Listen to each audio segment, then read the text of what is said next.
Caros irmãos, saudações em Cristo Jesus a todos. Esse sábado bonito, eu quero expressar a minha profunda gratidão pelo convite do conselho, com a anuência do meu queridíssimo, amável pastor Lutero. Quero trazer um abraço carinhoso da minha igreja, da igreja na qual sirvo, Igreja Presbiteriana Cristo Redentor. As felicitações pela história da providência de Deus, o ministério do nosso irmão, reverendo Lutero. Também represento aqui o presbitério Vale dos Sinos. Eu queria ter trazido uma bombacha para ele de presente, mas não foi dessa vez. E uma roupa de prenda para a Rose. Depois vocês poderiam tirar foto à vontade dos dois. Essa seria uma boa ideia, o reverendo Lutero de bombacha. Mas recebam todos a nossa carinhosa saudação, nossa alegria, poder rever muitos irmãos, e impossível não se emocionar com o cuidado de Deus sobre vocês. Deus seja louvado por isso. Abra sua Bíblia, por favor, na segunda carta do apóstolo Paulo aos Coríntios. Segunda carta do apóstolo Paulo aos Coríntios, capítulo 4. Características de um ministério duradouro. Nossa proposta didática na explicação do texto bíblico nessa manhã. 2 Coríntios, capítulo 4, versículos 16 a 18.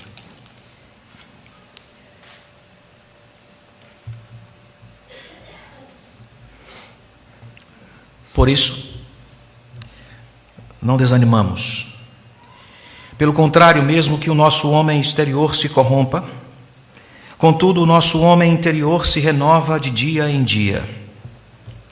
Porque a nossa leve e momentânea tribulação produz para nós eterno peso de glória acima de toda comparação, não atentando nós nas coisas que se veem, mas nas que se não veem. Porque as que se veem são temporais, e as que se não veem são eternas. Senhor, mais uma vez queremos render-te graças pela bênção dessa ocasião, pela manifestação da tua bondade e condução na vida do teu servo. Te louvamos pelo presente que o Senhor deu à igreja, e porque esse presente, a liderança espiritual fiel ao Senhor, tem marcado gerações, e no corpo, na lista, no conjunto desse presente, se encontra o teu servo, o reverendo Lutero, que tem refletido o caráter de Jesus, teu filho amado. Nós te louvamos porque podemos enxergar isto. Bendizemos-te agora pela tua palavra lida, tão clara, mas permita-nos, por graça e iluminação do Espírito, aplicá-la no mais profundo do nosso ser e na mais veemente necessidade de nossa alma. Por Jesus, para a glória de Jesus, no seu nome oramos. Amém. Li sobre um restaurante localizado nos Alpes Bávaros. Ele é uma espécie de parada do meio do caminho, parada de descanso, que está na metade do caminho de um monte, uma montanha muito utilizada para a prática de alpinismo amador. Aquela parada lhe puseram o nome de Casa de Descanso, ou Casa do Meio do Caminho. O surpreendente é que tanto o dono do restaurante quanto o gerente não diziam coisas boas acerca das tarefas deles e acerca daquele lugar. E alguém perguntou por que eles haviam descrito o trabalho e o lugar daquela maneira. E a explicação deles foi que geralmente um grande número de pessoas começavam a escalada do monte com muito entusiasmo. E na maior parte do tempo, na maior parte da experiência dessas pessoas, o entusiasmo se desvanecia quando eles conseguiam chegar exatamente na casa do meio do caminho. Começavam a escalada, mas no meio do caminho eles chegavam naquela casa e o entusiasmo se esvaía. De um lado da casa há uma ampla janela que dá para uma vista maravilhosa, para aquele abismo fenomenal que fascina qualquer um que se aproxima daquela vista. E para ali se dirigem os alpinistas, impressionados pela vista daquele vale. Aí então, vislumbrando aquela paisagem, numa sequência quase que obrigatória, eles observam a chaminé com seu fogo quentinho, os cômodos com estufas, os banheiros calefacionados, o restaurante servindo café quentinho e chocolate quente com sanduíche. E quase que esmagadoramente eles concluem que já escalaram o suficiente. Metade dos que chegam ali não vão adiante, não passam adiante. Dizem ao guia que estão cansados, que seus pés estão úmidos, que a capa da neve é muito profunda. Mas de vez em quando são atraídos quase que como um imã, dirigem-se para o outro lado da casa, e observam alguns escalando o cume. E pouco a pouco baixam o volume da voz, e logo um deles exclama: chegaram até o topo. Nessa ocasião, relatando o dono do restaurante, a tristeza se apodera do grupo. E quando os alpinistas que foram até o fim regressam radiantes, com suas bochechas queimadas pelo frio, os que ficam na casa do meio do caminho estão com os ânimos nas botas. Desanimado é pouco. Esse curioso retrato marca muito bem como as pessoas facilmente têm seus ânimos arrefecidos quando o cenário não é muito favorável. Ou quando, depois de considerarem o temor às pessoas, perderam a visão do objetivo, da linha de chegada, e no meio da jornada desanimam. Quando são tombadas pelas experiências. Estar aqui para agradecer a Deus com os meus irmãos pelos 41 anos de um ministério dirigido pela visão de Deus, perseverante, do meu caro pastor, reverendo Lutero, é uma bênção sem par. É um estímulo para todos nós, que contrasta com a dura realidade daqueles que são evocados em um dos hinos que cantamos em nossos cultos.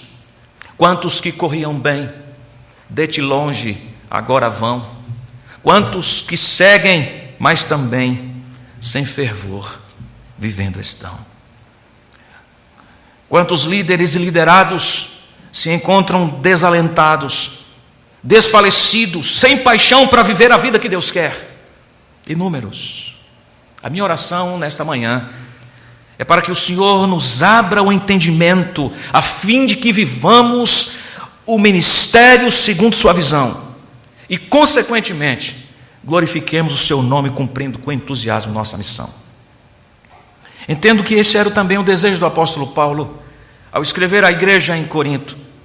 Igreja esta que, segundo o relato de Atos 18 e 1 Coríntios capítulo 3, versículo 6, fora plantada por ele mesmo.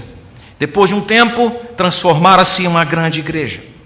Ele tem que sair dali e ir para Éfeso, e nessa ausência de Corinto, problemas surgem na igreja, problemas que vocês já estão familiarizados com eles, se leem a carta aos Coríntios, especialmente a primeira, problemas como idolatria, problemas como falta de entendimento dos dons espirituais, confusão quanto ao matrimônio, compreensão equivocada dos relacionamentos, coisas que averiguamos quando lemos a primeira carta. Nos parece que depois de escrever a primeira carta aos Coríntios para corrigir esses problemas, tendo tomado conhecimento das condições da igreja, o apóstolo Paulo faz uma viagem rápida para Corinto. E aquela breve visita ali, associada à sua paciência em tratar os problemas, foi interpretada pelos irmãos de Corinto como debilidade. Alguns começaram a achar que ele era fraco. E ele sai de Corinto, volta para Éfeso, com a promessa de voltar em seguida. Nesse interregno ele escreve uma outra carta, dura carta, reprovando severamente a descrença dos irmãos. Nós não temos o registro dessa carta, mas no segundo capítulo aqui dessa segunda carta, nós temos a menção dessa visita que ele fez e desse escrito, ainda que tenha se perdido. Enfim, pela instrumentalidade de Tito, os coríntios que haviam ofendido o apóstolo Paulo se arrependem, corrigem os abusos existentes na igreja, recuperam completamente a confiança do apóstolo, e agora ele se encontra com Tito na Macedônia, e as informações trazidas por Tito enchem o coração de alegria do apóstolo.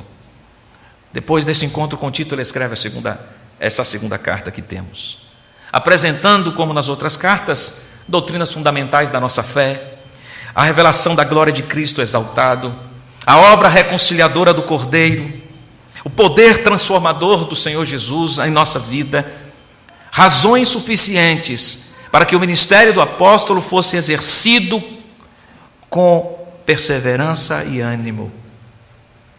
Esse fundamento relacionado com a promessa do porvir gera no apóstolo ânimo presente, contínuo, experimentado todos os dias.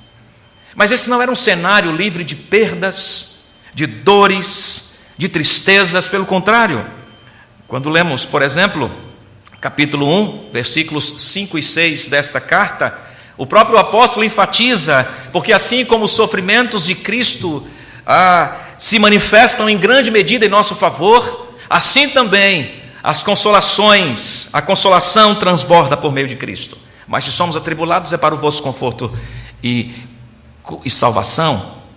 E também, se somos atribulados é para o vosso conforto e salvação, se somos confortados é também para o vosso conforto, o qual se torna eficaz, suportando vós com paciência os mesmos sofrimentos que nós também padecemos. Nos capítulos 3 e 4, o apóstolo acentua a suficiência do seu ministério, apontando para o próprio Deus. Deus é a suficiência do seu ministério, é o autor do seu chamado. O conteúdo da sua proclamação é Cristo, o poder é Cristo que o faz perseverar e cumprir o ministério, a glória é de Cristo. Cristo é o tesouro, e ele e os seus companheiros, o que eram, e ele qualifica de forma tão singela, mas profundamente real, vaso de barro, versículo 7. Eles eram vasos de barro, Cristo era o tesouro, Cristo era a razão do seu ministério duradouro, Cristo era a razão pela qual ele se mantinha animado. Então rompe numa declaração fantástica no versículo 1 do capítulo 4, não desfalecemos. Nós, singelos servos, somos apenas exaladores do bom perfume, nós somos vasos frágeis de barro, levando o tesouro. Esses redimidos frágeis são sacudidos por circunstâncias, dissabores, duras experiências, mas o fato de serem possuídos pela vida, pelo tesouro inestimável, a fonte inesgotável, faz com que eles avancem contra aquilo que é visivelmente perturbador. E essa é a imagem que eu tenho aqui dos versículos 8 em diante. A imagem que tenho aqui é de alguém, um soldado que está em extremo apuro e diante de sucessivas fases da batalha, cercado, acossado, ferido, perseguido pela espada do inimigo, a ponto de morrer, quando maravilhosamente é resgatado pelos seus pares. A cavalaria chegou, e então ele de forma maravilhosa é resgatado. E o resgate o conduz a uma manifestação de vida que não é propriamente sua, mas é a vida de outrem nele, a vida de Cristo, seus valores, seus anseios. E aqui, irmãos, reside o verdadeiro sentido da vida. A conclusão óbvia de alguém que vive assim é o que encontramos nos últimos versos do capítulo 4. Por isso, não desanimamos. É esse encontro destemido e intrépido com a realidade. E ele é encabeçado por esta veemente declaração: não desanimamos. Desanimar aqui traz a ideia de ceder às pressões, render-se, desmaiar-se.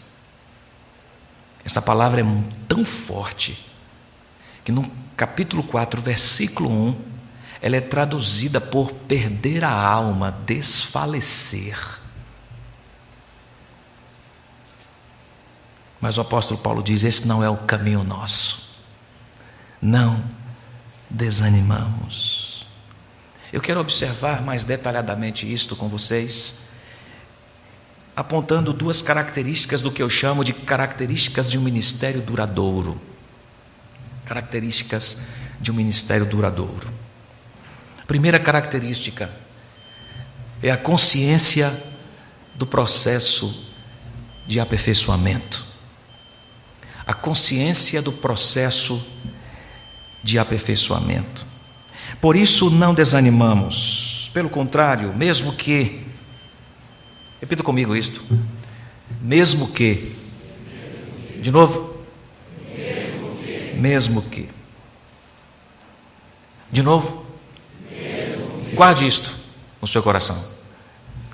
Mesmo que o quê? Mesmo que o nosso homem exterior se corrompa, contudo, grave esta agora, contudo. Então vamos lá, mesmo que, contudo. De novo? Cadê o regente para fazer uma música aqui? Mesmo que, contudo. Mesmo que, o quê? O nosso homem exterior se corrompa. Contudo, o quê? O nosso homem interior se renova de dia em dia. Mesmo que o nosso homem exterior se corrompa, isto é, mesmo que a nossa capacidade física se corrompa, se enfraqueça, se desmorone. E aqui ele faz referência às coisas que o atingiram, como os sofrimentos, os perigos, as pressões, as dores. Mesmo que tudo isto sobrevenha sobre mim, contudo, sem eliminar a realidade do sofrimento, ele compreende um trabalhar simultâneo às fadigas excessivas. Ele compreende um trabalhar simultâneo às enfermidades, às situações perigosas. Qual é esse trabalhar simultâneo? Sou afligido por um lado, mas sou renovado por outro. Simultaneamente, o nosso homem interior se renova de dia em dia. Homem interior aqui faz alusão àquilo que é mais profundo, mais íntimo no ser nosso. Ser moral, ser espiritual, nossas vontades, nossos afetos, a nossa razão, é aquilo que Jesus chama de coração. É o centro de quem somos. O apóstolo está dizendo aqui que aquilo que movia suas ações, a fonte de suas ações, era aperfeiçoada dia a dia. Em outras palavras, dia a dia ele tomava a forma de Cristo. Dia a dia. Veja, mesmo que a condição física se esmoreça, não desanimamos. No capítulo 5, versículo 1, ele usa um verbo diferente, mas é a mesma ideia. Sabemos, isto é, sem sombra de dúvida, que se a nossa casa terrestre deste tabernáculo se desfizer, temos da parte de Deus um edifício. Nem a perspectiva da morte afeta a atitude de Paulo de ter ânimo no ministério. Pelo contrário, veja os versículos 6 e 7 do capítulo 5. Temos, portanto, sempre bom ânimo, sabendo que enquanto no corpo estamos ausentes do Senhor, visto que andamos por fé e não pelo que vemos. Por que isto, irmãos? Porque ele tinha consciência do processo de aperfeiçoamento. Escrevendo aos Filipenses no capítulo 1, versículo 6, o apóstolo Paulo mesmo exulta: estou plenamente certo de que aquele que começou boa obra em vós há de terminá-la até o dia de Cristo Jesus. Diletos irmãos, se tivermos uma compreensão clara a respeito de qual é o objetivo divino, para onde estamos caminhando, nossa tarefa não vai perder o foco, a direção, o propósito. Esta consciência nos remete às promessas de Deus, à inabalável convicção de quem Ele é e do que Ele está fazendo. Deus está comprometido com a conclusão do trabalho que Ele iniciou em nós. Isto é tão real, é tão poderoso, que a mesma palavra, que a palavra usada no texto pede, a palavra mesmo pede um contudo. Mesmo que, contudo, comunicando que não há absolutamente nada que impeça a realização dos planos de bem de Deus para a nossa vida, nosso ministério. E este é um movimento sincronizado, belamente sincronizado. Veja só, enquanto somos afligidos por dores, por doenças, por perdas, por tristezas, por cansaço, que ele chama de coisas do homem exterior, simultaneamente somos aperfeiçoados, renovados, fortalecidos no homem interior. Isso é um baile belamente sincronizado. Cada situação que encontramos na vida, que vivemos, deve ser contemplada sob a visão de que Deus está trabalhando para o nosso aperfeiçoamento. Como canta o grupo Palavra Antiga, abri a porta, ele entrou em casa, estou em obras, um dia essa morada vai ser perfeição. O que é que Deus está construindo? O que é que Deus está aperfeiçoando? Deus está construindo o caráter do seu glorioso Filho em nós.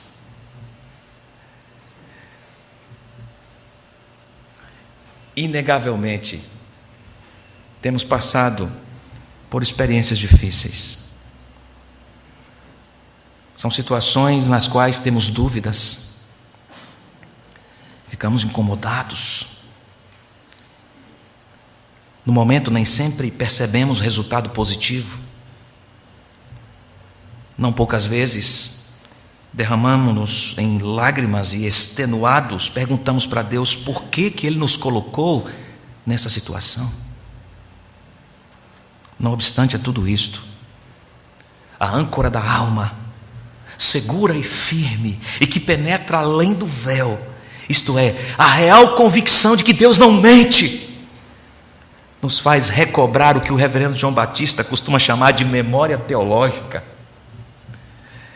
e que nos situa imediatamente no terreno sólido de que dramaticamente Deus está operando benefícios em nós, apesar das circunstâncias.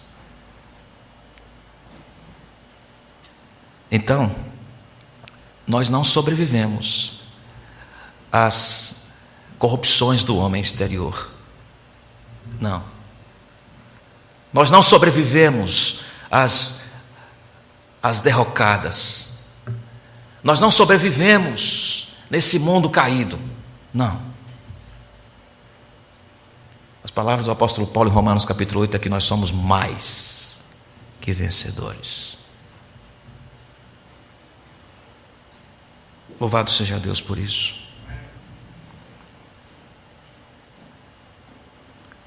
O ministério duradouro é caracterizado pela consciência de que estamos em processo de aperfeiçoamento.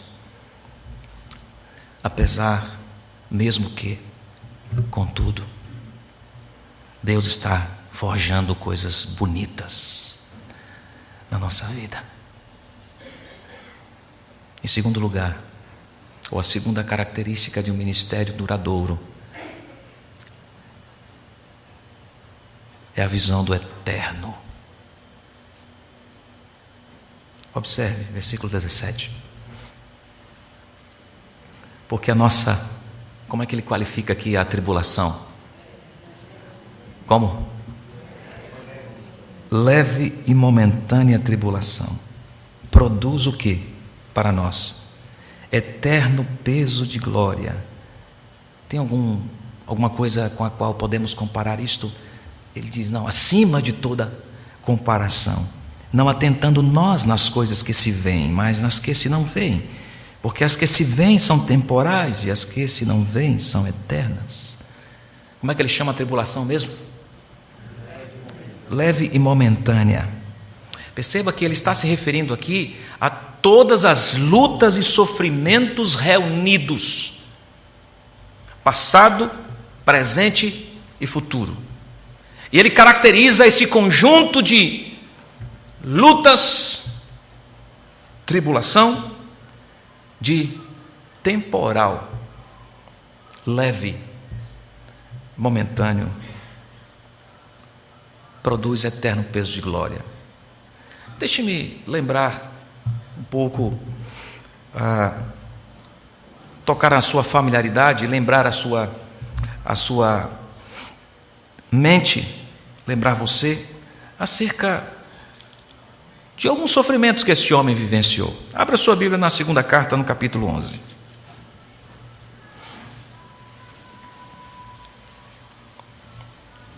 Alguns. O que ele menciona aqui de leve e momentâneo excede isto aqui. Mas, deixe-me ver aqui o que ele chama de leve. Capítulo 11, versículo 23 a 29. São ministros de Cristo, falo como fora de mim. Eu ainda mais, em trabalhos, muito mais em prisões, em açoites, sem medida, em perigos de morte, muitas vezes. 5 vezes recebi dos judeus uma quarentena de açoites menos um. Fui 3 vezes fustigado com varas, 1 vez apedrejado. Em naufrágio, 3 vezes.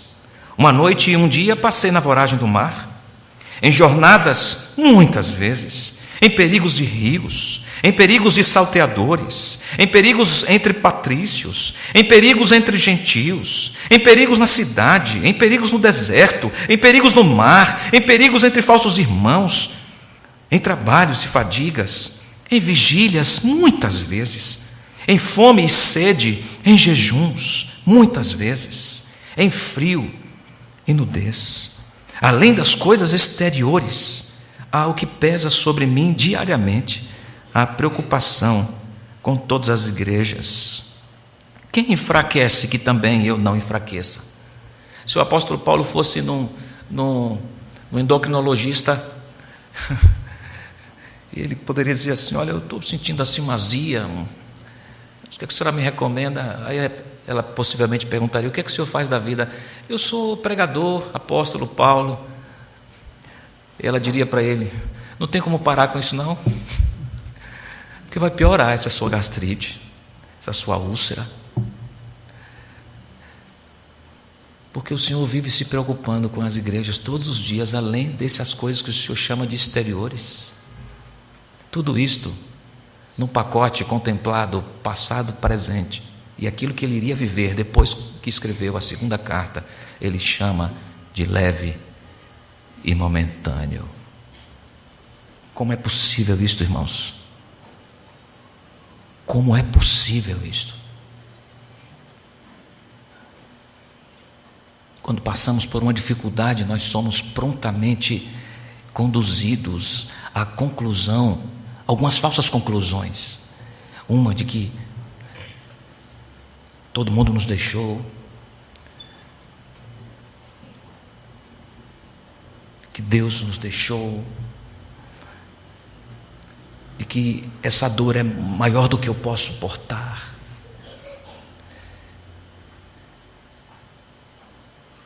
Mas não é esse movimento que o apóstolo faz. Diante das suas tribulações, ele vai usar uma balança. De um lado da balança, ele coloca todas as afrontas, todas as dores, todas as vicissitudes, todas as decepções.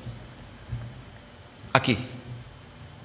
Do lado de cá da balança, ele coloca o que é eterno.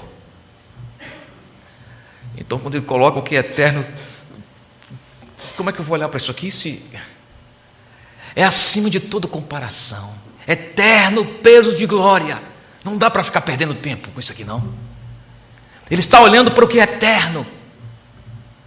Ele diz: não atentando. Atentar aqui significa fixar os olhos, a atenção, considerar firmemente, perder tempo naquilo, observando. Ele está dizendo que não faz isso. O que é que ele considera? No que é que ele fixou os olhos firmemente? Naquilo que é invisível. Ele diz: nas coisas que se não veem. Então ele diferencia o que é visível e o que é invisível. E ele diz que não considera o que é visível no peso, na consideração, na conclusão, na sua reação final. É interessante o apóstolo Paulo falar de o que é visível aqui para a igreja em Corinto. Muito interessante. Principalmente quando consideramos o cenário da igreja em Corinto. A cidade de Corinto era uma cidade que estimava muito o ver, o ter. Era uma das cidades mais importantes de toda a Grécia.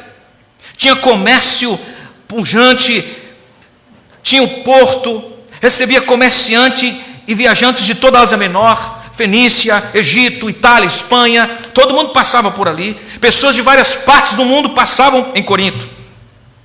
Culturalmente era uma cidade mergulhada na filosofia grega, que enfatizava o saber. Religiosamente, havia pelo menos 2 grandes templos construídos, dedicados a ídolos, onde os pagãos externavam sua idolatria mediante adoração às estátuas, aos ídolos visíveis. Além do fato de que a cidade vivia mergulhada na imoralidade.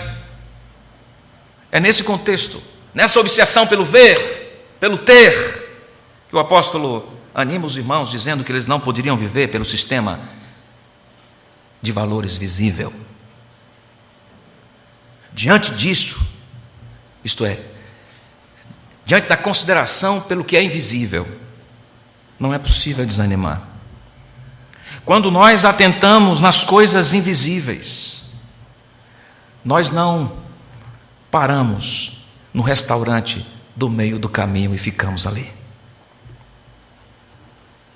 Não atentando nós nas coisas que se veem, mas nas que se não veem, porque as que se veem são temporais e as que se não veem são eternas. Bendizemos a Deus pela realidade de ministérios duradouros, experimentados por servos do passado e servos do nosso tempo. Ministérios sustentados na rocha que é Cristo, que é o autor do aperfeiçoamento destes, que está comprometido à condução da nossa vida à perfeita varonilidade, à medida da estatura de Cristo. Isto é o que é eterno para o apóstolo Paulo. Ministérios que tiveram a consciência do processo de aperfeiçoamento, que tiveram a visão do eterno. Irmãos, muitos deles, dentre os quais com muita alegria, tivemos a honra de conviver e participar do testemunho do reverendo Lutero de Aguiar. Que maravilha crer que Deus está produzindo mudanças eternas em nosso coração, de maneira que a verdadeira vida é revelada, uma vida que consiste no poder insuperável de Cristo, onde a consideração desta obra nos impossibilita a claudicar, a desanimar. Saber que Deus usará todas as coisas desse tempo presente, todas as coisas mesmo, as boas e as que chamamos de más, para concretizar o seu plano redentor e bendito no mundo. Nossas vistas não atentarão à abundância de coisas terrestres, porque devemos caminhar pelo que é invisível. O justo viverá por fé. Eu não sei como está a sua escalada, meu dileto irmão. De repente você está olhando pela janela com aqueles que estão encantados com a visão panorâmica do abismo. Foi seduzido pelo chocolate quente, pelo café gostoso, pelo bom trabalho, pela família bonita. E quem sabe você está pensando em ficar por aí mesmo.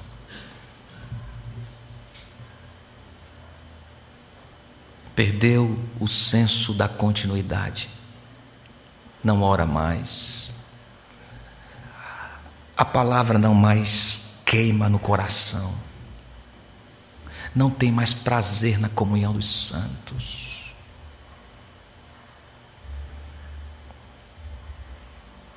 Quem sabe você foi absorvido pelo sofrimento do caminho.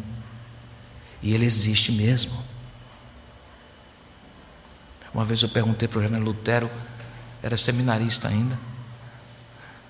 Perguntei, reverendo, qual é o segredo para ficar tanto tempo numa igreja? Ele disse, meu filho, você tem que engolir muito sapo.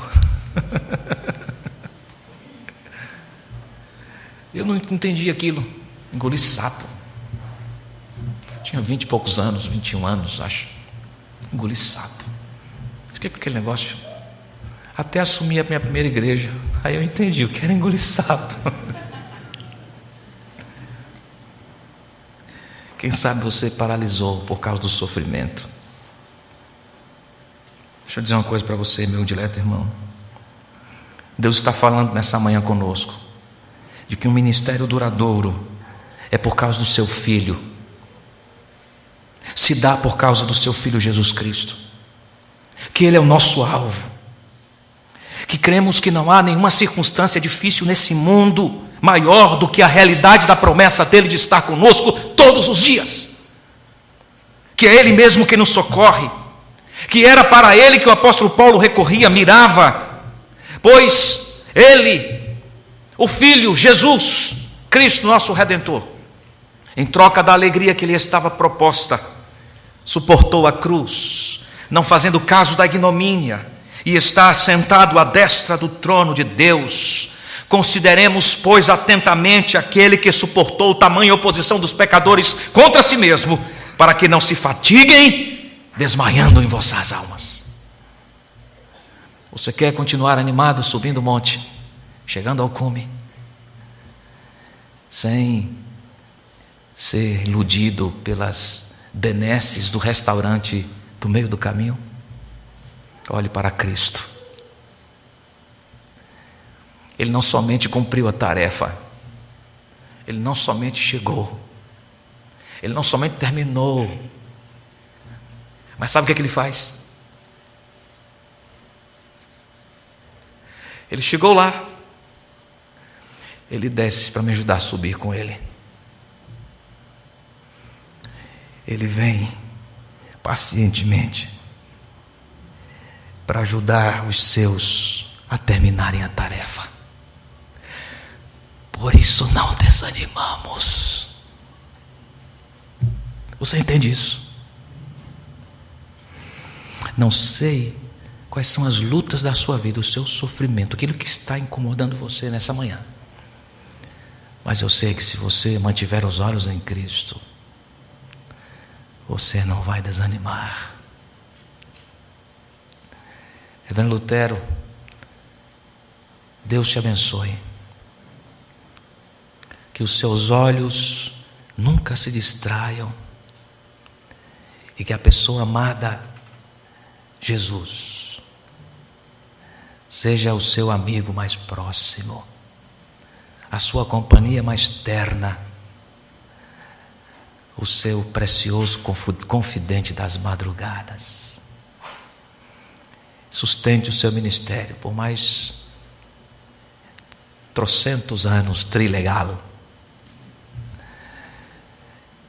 E que nós que convivemos com o Reverendo Lutero, ovelhas, liderados, parceiros, companheiros, olhemos para o que Cristo tem feito na vida do nosso irmão e sejamos estimulados a seguir adiante.